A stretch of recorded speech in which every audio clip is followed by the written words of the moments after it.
কথা বলতে আমরা শব্দ নয় বাক্য বা সেন্টেন্স ইউজ করি। তাই ইংলিশ ল্যাঙ্গুয়েজে কয় টাইপের সেন্টেন্স রয়েছে, সেগুলোর বৈশিষ্ট্য কি, সেই সেন্টেন্সগুলোকে কিভাবে গঠন করতে হয়, সেই বিষয়ে স্বচ্ছ ধারণা আপনাদের থাকতেই হবে যদি ইংলিশে দক্ষ হতে চান। আমার এই ভিডিও ক্লাসটি ইংলিশ গ্রামার ফাউন্ডেশন সিরিজের দ্বিতীয় ক্লাস। প্রথম ক্লাসটি ছিল পার্টস অফ স্পিচের ওপর। আমার এই ভিডিও ক্লাসটি একেবারে বিগিনার্স লেভেলের শিক্ষার্থীদের জন্য তৈরি করা। শুরু থেকে শেষ পর্যন্ত যদি এই ভিডিও ক্লাসটি মনোযোগ দিয়ে দেখেন, তাহলে ইংলিশ সেন্টেন্স সম্পর্কে আপনাদের প্রাথমিক এবং প্রয়োজনীয় ধারণাটি তৈরি হয়ে যাবে। তাহলে আর দেরি কেন, চলুন মূল ক্লাসে যাওয়া যাক। ইংলিশ ল্যাঙ্গুয়েজে সেন্টেন্সকে অর্থ বা ভাব বিবেচনায় 5 ভাগে ভাগ করা হয়েছে। Number 1, assertive; 2, interrogative; number 3, imperative; number 4, exclamatory; number 5, optative। বিস্তারিতভাবে এই 5টি সেন্টেন্স নিয়ে আলোচনার পূর্বে চলুন খুব সংক্ষেপে এই 5টি সেন্টেন্সের বৈশিষ্ট্যগুলো দেখিয়ে দিই। নাম্বার 1, assertive সেন্টেন্স বা বর্ণনামূলক বাক্য।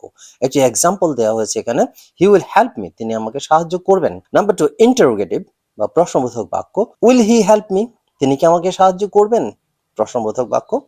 নাম্বার 3, imperative আদেশ নিষেধ অনুরোধমূলক বাক্য, উদাহরণ হচ্ছে হেল্প মি প্লিজ, আমাকে সাহায্য করুন দয়া করে। নাম্বার 4, এক্সক্লেমেটরি সেন্টেন্স বিস্ময়সূচক বাক্য, এক্সাম্পলটি হচ্ছে if he could help me, তিনি যদি আমাকে সাহায্য করতে পারতেন। নাম্বার 5, অপটেটিভ কামনা প্রার্থনা প্রকাশক বাক্য, মে আল্লাহ হেল্প মি, আল্লাহ আমাকে সাহায্য করুন। একটা বিষয় এখানে নিশ্চয়ই লক্ষ্য করেছেন যে শুধু অর্থ বা ভাবের ভিত্তিতেই কিন্তু সেন্টেন্সকে এই 5 ভাগে ভাগ করা হয়নি। এই 5টি সেন্টেন্সের গঠনের মধ্যেও কিন্তু বৈচিত্র্য বা পার্থক্য রয়েছে।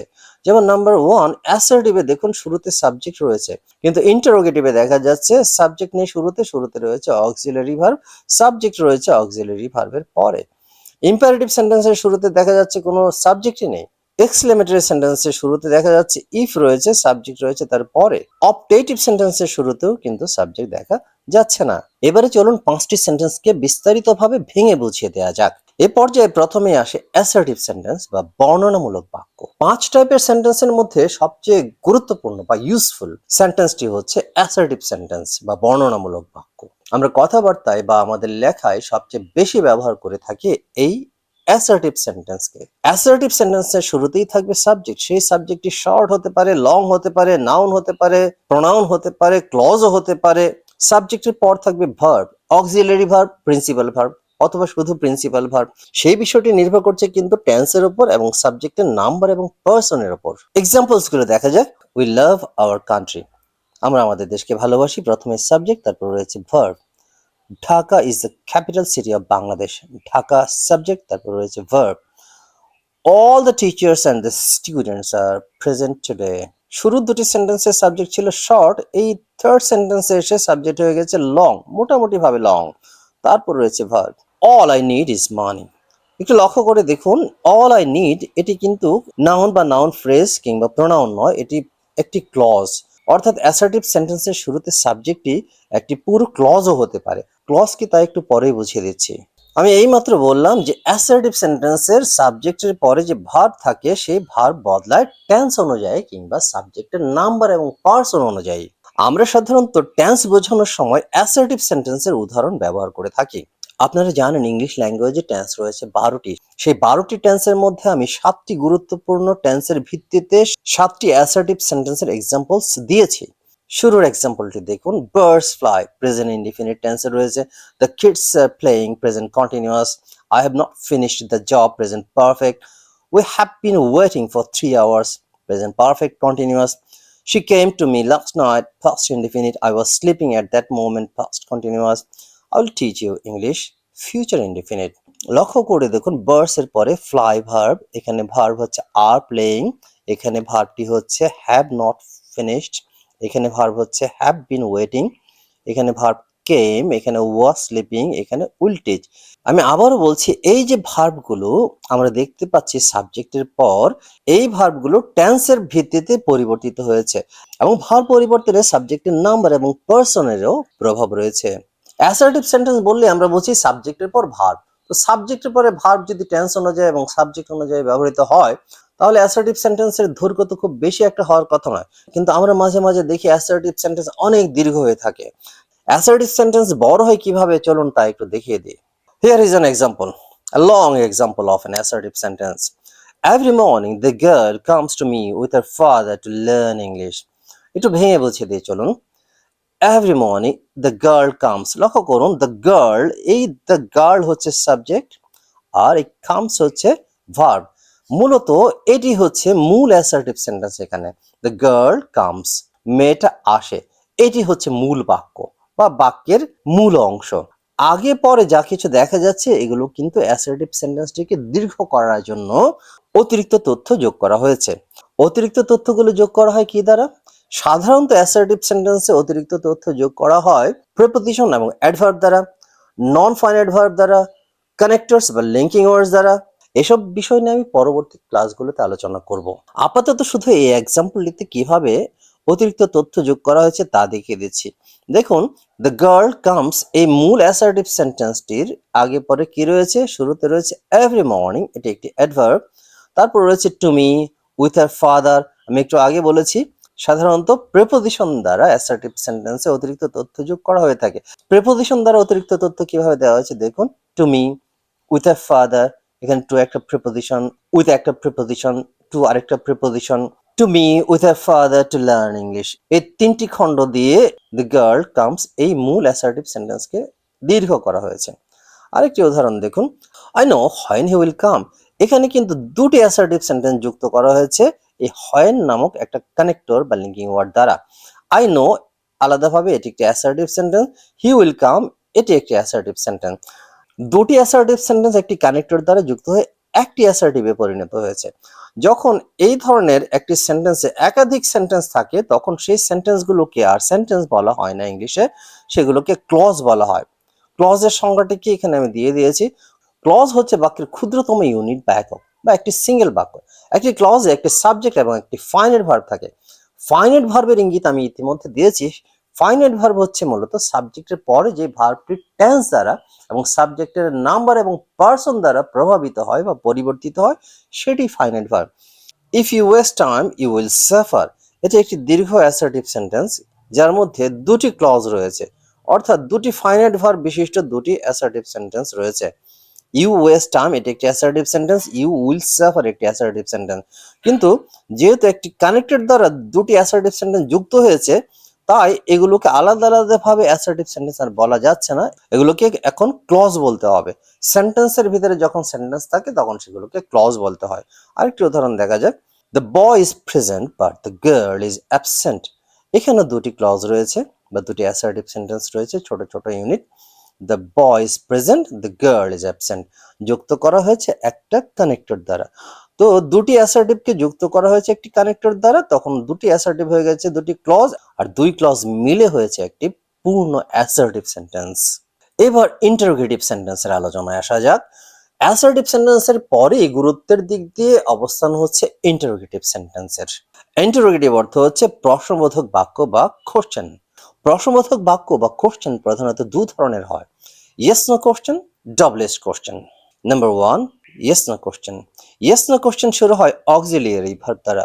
এই প্রশ্নগুলোর উত্তর ইয়েস বা নো দ্বারা দিতে হয়। Do you like burgers? আপনি কি বার্গার পছন্দ করেন? ইয়েস আই ডু, হ্যাঁ আমি করি। No I don't. দেখুন এই কোশ্চেনটির আনসার ইয়েস দ্বারা বা নো দ্বারা দেওয়া যাচ্ছে। ইয়েস নো কোশ্চেনের স্ট্রাকচার বা গঠনটি একটু দেখে নিই। শুরু হবে অক্সিলিয়ারি ভার্ব দ্বারা, তারপর সাবজেক্ট থাকবে, তারপর মেইন ভার্ব, অপশনাল থাকতেও পারে নাও থাকতে পারে, তারপর অতিরিক্ত অংশ থাকতেও পারে নাও থাকতে পারে, শেষে অবশ্যই একটি কোশ্চেন মার্ক বা প্রশ্নবোধক চিহ্ন দিতে হবে। ডু অক্সিলিয়ারি ভার্ব, তারপর সাবজেক্ট ইউ, তারপর মেইন ভার্ব, তারপর অতিরিক্ত অংশ মি, তারপর প্রশ্নবোধক চিহ্ন।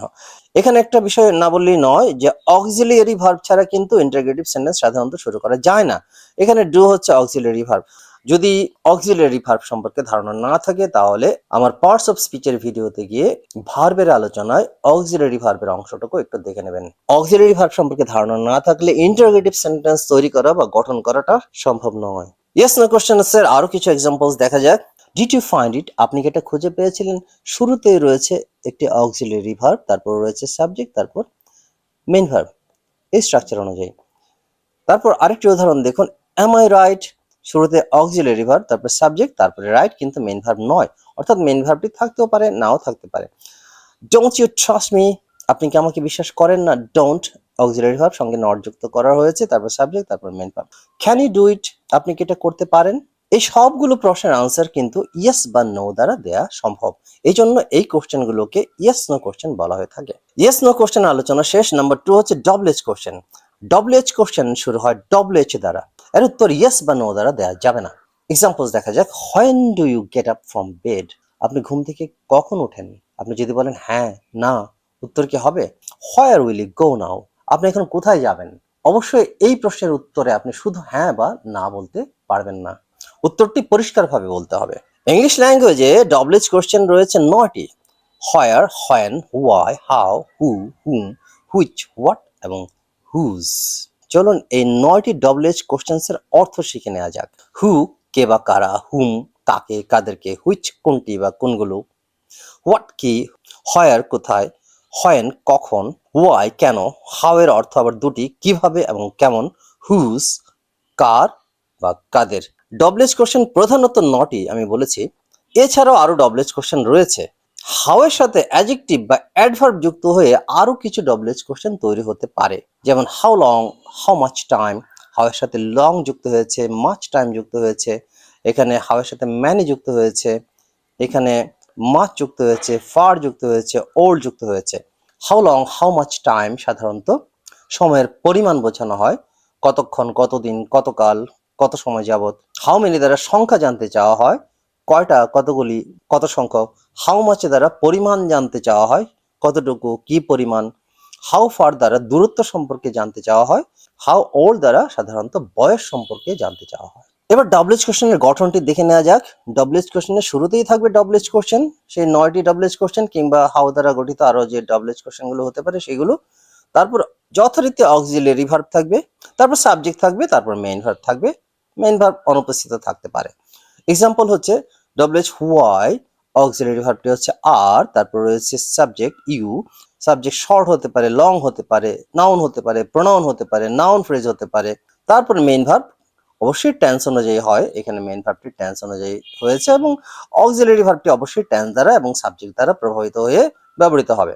তারপর অতিরিক্ত অংশ আরো কিছু এক্সাম্পলস এখানে দিয়েছি দেখুন, এবং এই গঠন অনুযায়ী দিয়েছি। Double H where should I go now? এখন আমি কোথায় যাব? শুড অক্সিলারি ভার্ব, তারপর সাবজেক্ট, তারপর main verb. How's double H question, can auxiliary verb, তারপরে আই সাবজেক্ট, তারপর main verb. How much auxiliary verb do, তারপর ইউজ সাবজেক্ট, তারপরে মেইন ভার্ব হচ্ছে নিড। ইয়েস নো কোশ্চেন ছাড়াও ইংলিশে প্রশ্ন করার আরেকটা রীতি রয়েছে, সেটি হচ্ছে ট্যাগ কোশ্চেন্স। আমি আমার এই ক্লাসে ট্যাগ কোশ্চেন নিয়ে আলোচনা করব না, শুধু শুধু অর্থ এবং গঠন সম্পর্কে সামান্য একটু ধারণা দিয়ে দিচ্ছি। ট্যাগ কোশ্চেনের শুরুতে একটি অ্যাসার্টিভ সেন্টেন্স থাকে বা স্টেটমেন্ট থাকে সাধারণত। শি অলওয়েজ কামস হিয়ার, সে এখানে সবসময় আসে। ডাজন্ট শি, তাই না? এটা আসলে ইয়েস নো কোশ্চেনেরই একটা ভ্যারিয়েশন।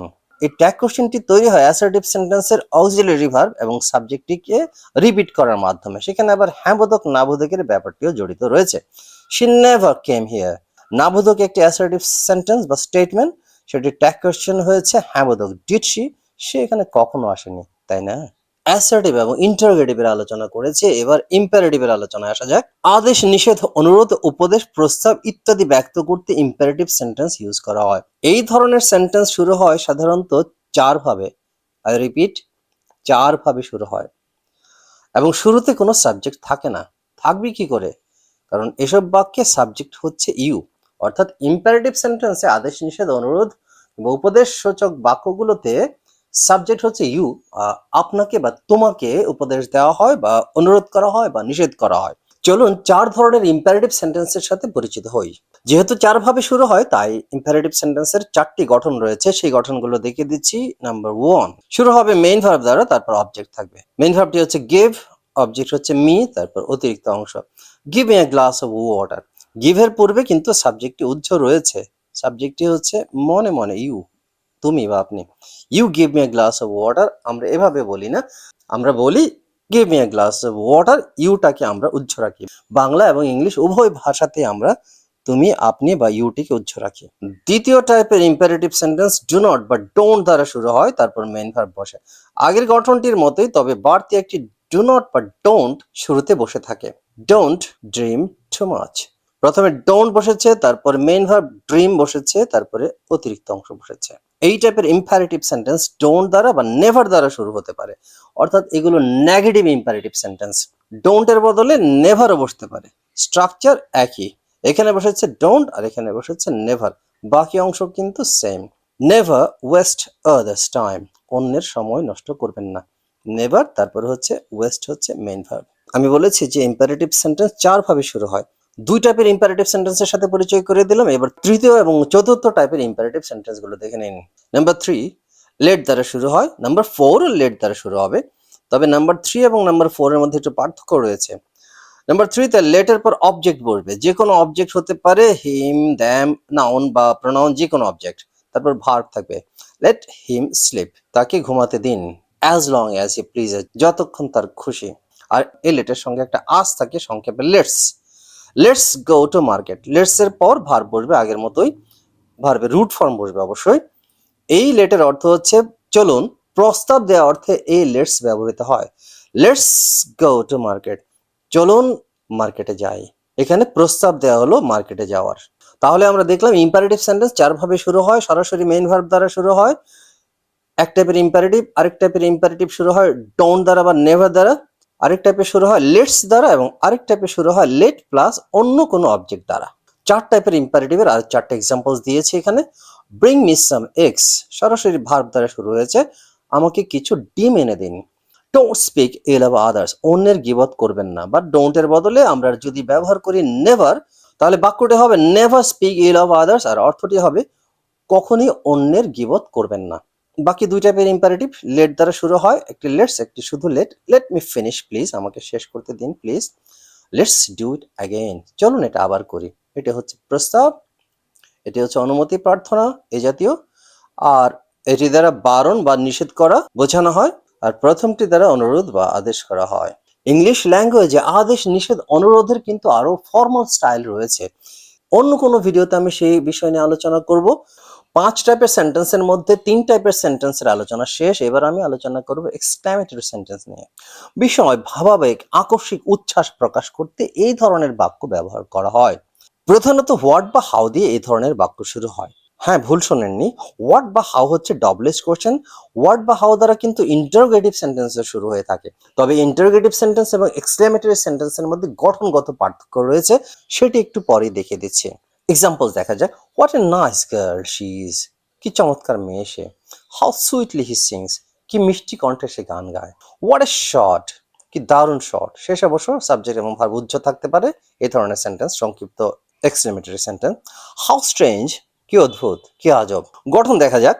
হোয়াট এর গঠনটি প্রথমে দেখিয়ে দিচ্ছি। হোয়াট এর পর এ বা এন থাকবে, তারপর নাউন বা নাউন ফ্রেজ থাকবে, তারপর সাবজেক্ট, ছোট বা বড় সাবজেক্ট থাকবে, তারপর ভার্ব থাকবে, তারপর অন্য কিছু থাকতে পারে। Example, what a noun nice pen, subject you, verb have brought, tense অনুযায়ী হ্যাভ ব্রট হয়েছে, তারপর exclamatory sign. What a nice pen you have brought, কি দারুণ একটা কলম তুমি এনেছো। হাউ এর গঠন দেখা যাক। হাউ প্লাস অ্যাডজেক্টিভ বা অ্যাডভার্ব বসবে, তারপর সাবজেক্ট বসবে, তারপর ভার্ব বসবে, তারপর অন্য কিছু। How smartly, how plus smartly একটা অ্যাডভার্ব, তারপর সাবজেক্ট হচ্ছে হি, তারপর ভার্ব হচ্ছে speaks. How smartly he speaks, কি স্মার্টলি সে কথা বলে। আর কিছু এক্সাম্পল দেখা যাক। What a stupid you are, কি বোকা তুমি। হোয়াট, তারপর এ, তারপর নাউন, তারপর সাবজেক্ট, তারপরে ভার্ব। এই স্ট্রাকচার অনুযায়ী গঠিত হয়েছে। How foolish she is, how এর স্ট্রাকচার অনুযায়ী এটি গঠিত হয়েছে। How, adjective, subject, verb, is, তারপর আর কিছু নেই, তারপর এক্সক্লেমেটরি সাইন দেওয়া হয়েছে এখানে। হোয়াট এ শর্ট, হোয়াট দ্বারা শুরু হয় একটি এক্সক্লেমেটরি সেন্টেন্স। শুরুতে আছে হোয়াট, তারপরে রয়েছে এ, তারপরে নাউন রয়েছে শর্ট, তারপর সাবজেক্ট এবং ভার্ব এখানে উজ্জ্ব রয়েছে। কোন কোন এক্সক্লেমেটরি সেন্টেন্সের সাবজেক্ট এবং ভার্ব উজ্জ্ব থাকতে পারে। আরেকটি উদাহরণ দেখুন। হাউ স্ট্রেঞ্জ, হাউ দ্বারা শুরু হওয়া বাক্য। হাউ, তারপর অ্যাডজেক্টিভ রয়েছে স্ট্রেঞ্জ, তারপর সাবজেক্ট এবং ভার্ব এখানে উজ্জ্ব রয়েছে। How strange you are, how strange it is, he is, she is, এই ধরনের সাবজেক্ট এবং ভার্ব উজ্জ্ব থাকতে পারে।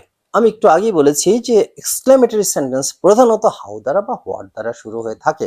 তবে হাউ এবং হোয়াট ছাড়া কিন্তু অন্যভাবেও এক্সক্লেমেটরি সেন্টেন্স শুরু হতে পারে। এক্সাম্পল দেখা যাক। Bravo, you have done a great job, সাবাস তুমি দারুণ কাজ করেছো। এই যে ব্রাভো, এটা হচ্ছে একটা ইন্টারজেকশন, ইন্টারজেকশন দ্বারা শুরু হতে পারে এক্সক্লেমেটরি সেন্টেন্স। শুরুতে ইন্টারজেকশন থাকবে, তারপরে একটি অ্যাসার্টিভ সেন্টেন্স থাকবে। ওহ ইউ আর বোরিং। ওহ একটা ইন্টারজেকশন, তারপরে একটা অ্যাসার্টিভ সেন্টেন্স। এই অ্যাসার্টিভ আর এই ইন্টারজেকশন মিলে একটি এক্সক্লেমেটরি সেন্টেন্স তৈরি হয়েছে। এছাড়াও এক্সক্লেমেটরি সেন্টেন্স আরো অন্যভাবে শুরু করা যায়। ইফ আই কুড ফ্লাই, আমি যদি উড়তে পারতাম।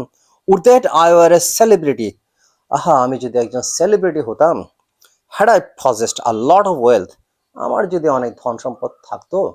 এক্সক্লেমেটরি সেন্টেন্স নিয়ে আরো বিস্তারিত আলোচনা পরের কোনো ভিডিওতে আমি করব, তাই এই আলোচনাটিকে আর দীর্ঘায়িত করলাম না। এবার সর্বশেষ সেন্টেন্স অপটেটিভ। দোয়া, কামনা বা শুভেচ্ছা ব্যক্ত করতে এই ধরনের বাক্য ব্যবহার করা হয়। মে আল্লাহ হেল্প ইউ, আল্লাহ তোমাকে সাহায্য করুন। গড ব্লেস ইউ মাই সান, বাছা খুদা তোমার সহায় হন। লং লিভ বাংলাদেশ, বাংলাদেশ দীর্ঘজীবী হোক। মে বাংলাদেশ লিভ লং, একই কথা, বাংলাদেশ দীর্ঘজীবী হোক। অপটেটিভ সেন্টেন্সের একটি সাধারণ গঠন রয়েছে, গঠনটি হচ্ছে মে, তারপর সাবজেক্ট, তারপর ভার্ব। এক্সাম্পল দেখা যাক। May subject you, verb prosper, তারপর অতিরিক্ত অংশ।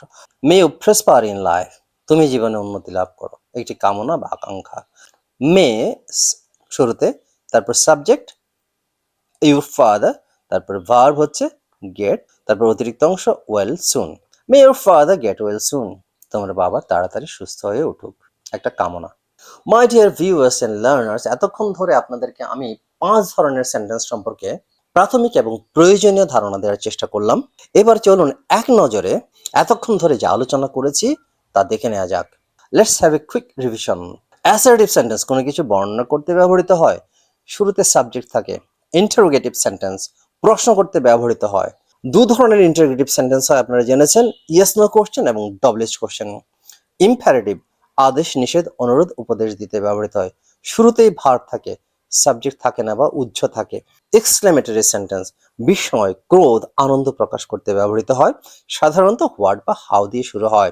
অপটেটিভ সেন্টেন্স কামনা, প্রার্থনা, শুভেচ্ছা জানাতে ব্যবহৃত হয়, মে দ্বারা শুরু হয়ে থাকে।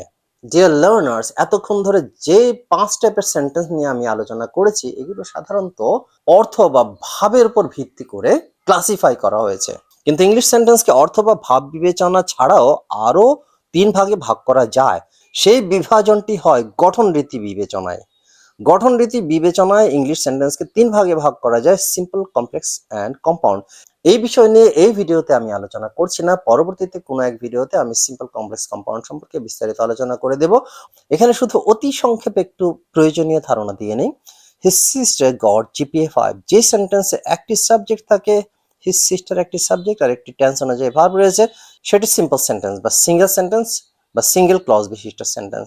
যে অ্যাসার্টিভ সেন্টেন্সে দুটি ক্লজ থাকে, এখানে দুটি ক্লজ রয়েছে এবং একটি কানেক্টর দ্বারা যুক্ত থাকে এবং সেই কানেক্টর যদি অ্যান্ড, বাট, সো হয়, তাহলে সেই সেন্টেন্সটিকে কম্পাউন্ড সেন্টেন্স বলা হয়। এছাড়া দুটি অ্যাসার্টিভ সেন্টেন্স যদি অন্য কোনো কানেক্টর দ্বারা, আরো অসংখ্য কানেক্টর রয়েছে ইংলিশ ল্যাঙ্গুয়েজে, সেই কানেক্টর গুলো দ্বারা যুক্ত হয়, তাহলে কমপ্লেক্স সেন্টেন্স গঠিত হয়। সেই কানেক্টরটি কিন্তু শুরুতে বসতে পারে, আবার দুই ক্লজের মাঝখানেও বসতে পারে। মাই ডিয়ার ভিউয়ার্স, আশা করি এই ক্লাস থেকে আপনারা সেন্টেন্স সম্পর্কে মোটামুটি ভাবে প্রয়োজনীয় এবং প্রাথমিক ধারণাটি পেয়ে গেছেন, যে ধারণা থেকে আপনারা আপনাদের ওয়ার্ড স্টক ইউজ করে মোটামুটি ভাবে কাজ চালিয়ে নেওয়ার মতো সেন্টেন্স তৈরি করতে পারবেন। পরবর্তীতে আমি কিন্তু প্রতিটি সেন্টেন্স নিয়ে আলাদাভাবে বিস্তারিতভাবে ভেঙে ভেঙে আলোচনা করব। সেই আলোচনা পেতে হলে আমার চ্যানেলটি এখনই সাবস্ক্রাইব করে রাখুন আর অপেক্ষা করুন নতুন নতুন video power. That's all for today. Thank you very much indeed.